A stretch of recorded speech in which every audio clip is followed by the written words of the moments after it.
ఇప్పుడు మనము చలికాలంలో arthritis problem or joint problems ఏముంటాయో మాట్లాడుకుందాము.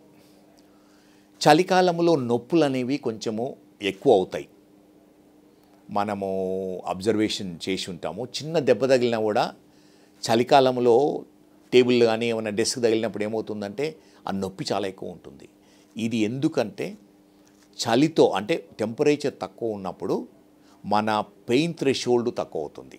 దానివల్ల ఏమవుతుందంటే చిన్న ఇంజరీ కూడా ఎక్కువ నొప్పి వస్తుంది. అదేవిధంగా ఆర్థరైటిస్ సిమ్టమ్స్ చలికాలంలో కొంచెం ఎక్కువ ఉంటాయి. సో ఎవరికైతే ఆస్టియో ఆర్థరైటిస్ కానీ రుమటాయిడ్ ఆర్థరైటిస్ కానీ కీళ్ళ ప్రాబ్లం ఉన్నవాళ్ళు చలికాలంలో కొన్ని జాగ్రత్తలు తీసుకోవాలి. ఎలా అంటే వార్మ్ క్లోతింగ్ వేసుకోవడము, నీ క్యాప్స్ వేసుకోవడము, సాక్స్ కొంచెం థిక్ సాక్స్ వేసుకోవడము, స్వెటర్ లాంటిది వేసుకోవడం అనేది చాలా ఇంపార్టెంట్. బయటికి వెళ్ళి వాకింగ్ చేసినప్పుడు ఈ జాగ్రత్తలు తీసుకోవడం వల్ల ఏమవుతుందంటే మనకు నొప్పి కంట్రోల్ అవుతుంది. అదేవిధంగా చలికాలంలో జాయింట్ యాక్టివిటీ అంటే ఎక్సర్సైజ్ అనేది చాలా ఇంపార్టెంట్. చలికాలంలో కొంచెం నొప్పి వచ్చి బయట వెదరు తక్కువ ఉండడం వల్ల ఏమవుతుందంటే చాలామంది వాకింగ్ వెళ్ళరు. దానివల్ల ఏమవుతుందంటే మనకు కండరాలకు కానీ జాయింట్స్ కానీ రక్త ప్రసరణ తక్కువ అవుతుంది. వాకింగ్ చేసి ఎక్సర్సైజ్ చేయడం వల్లనే ఏమవుతుందంటే ఈ రక్త ప్రసరణ అనేది ఇంప్రూవ్ అవుతుంది. దానివల్ల వామ్తు ఈ నొప్పి కూడా తక్కువ అవుతుంది. అందుకని ఎవరికైతే కీళ్ళ నొప్పులు ఉన్నావో ఆర్థరైటిస్ ఉందో చలికాలంలో protective clothing, thick clothing, woollen clothing వేసుకొని ప్రాపర్ షూ వేసుకొని వాకింగ్ చేయడం అనేది చాలా ఇంపార్టెంట్. మరీ చలిగా ఉన్నప్పుడు ప్రాబబ్లీ ఇంట్లోనే 2-3 టైమ్స్ వాకింగ్ చేయడం అనేది చాలా ఇంపార్టెంట్. చాలామంది చలికాలంలో బాధపడుతూ ఉంటారు. అందుకని ఈ సింపుల్ మెజర్స్ వల్ల చాలా వరకు కంట్రోల్ అవుతుంది. వింటర్ కంట్రీస్లో అంటే యూరోప్లో కానీ అమెరికాలో వింటర్ చాలా సివియర్గా ఉంటుంది. సో అందుకని మీరు అబ్జర్వ్ చేసి అంటారు వాళ్ళు ఎలా అంటే ఈ వార్మ్ కంట్రీస్కు హాలిడేస్కి వెళ్తారు, క్రిస్మస్ హాలిడేస్కు స్పెయిన్ కానీ ఇండియా కానీ రావడము. దాని మెయిన్ రీజన్ ఏంటంటే ఈ చలితో మన పెయిన్ ఎక్కువ అవుతుంది, ఈ థ్రెషోల్డ్ అని తక్కువ అవుతుంది. అదే వామ్త్ వల్ల ఏమవుతుందంటే ఈ థ్రెషోల్డ్ ఎక్కువ అయ్యి బ్లడ్ సప్లై కూడా ఇంక్రీజ్ అవుతుంది ఈ వామ్ కండిషన్స్ వల్ల. దాంతోపాటు కొంచెం ఎక్సర్సైజ్ చేయడం వల్ల కూడా ఇవి పెయిన్ తక్కువ అవుతుంది, బ్లడ్ సప్లై ఇంక్రీజ్ అవుతుంది.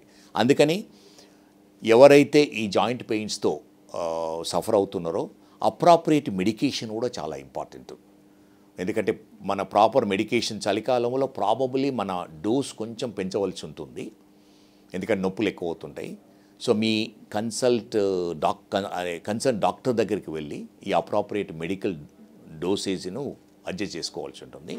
అదేవిధంగా ఎక్సర్సైజ్ అనేది చాలా ఇంపార్టెంట్, స్పెషల్లీ చలికాలంలో రెగ్యులర్ ఎక్సర్సైజ్ చేయడం వల్ల చాలా వరకు ఈ నొప్పులు కంట్రోల్ అవుతుంటాయి. ఈ జాయింట్ పెయిన్స్ అనేది చాలా కామన్ ప్రాబ్లము.